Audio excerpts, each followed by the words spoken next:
पाक विरोधात मोर्चा, भारत तालिबान चर्चा।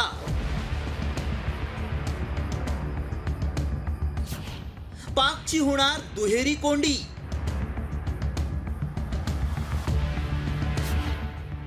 पाक विरोधात उघडला नवा मोर्चा।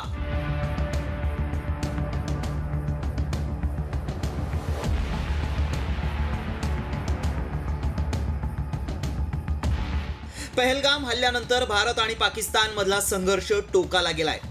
ऑपरेशन सिंधूरच्या माध्यमातून भारतानं पाकिस्तानी दहशतवाद्यांविरोधात मोर्चा उघडलाय। त्याही पुढे जाऊन भारतानं थेट अफगाणिस्तानमधील तालिबान सरकारशी चर्चा करत पाकिस्तानची दुहेरी कोंडी केली आहे। परराष्ट्र मंत्री एस जयशंकर यांनी अफगाणिस्तानमधील तालिबान सरकारचे आमिर खान मुक्तींशी चर्चा करत तालिबानसाठी चर्चेचं दार उघडलंय।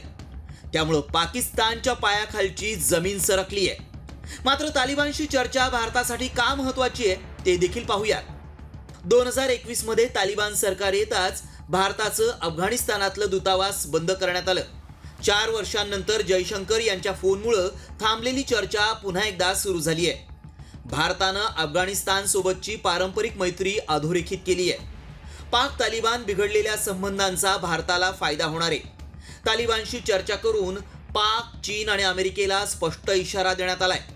अफगाणिस्तानवरून पाकच्या सीमेवर लक्ष ठेवता येणार आहे। पहलगाम हल्ल्यानंतर अफगाणिस्ताननं उघडपणे पाकिस्तानी दहशतवाद्यांचा निषेध केला।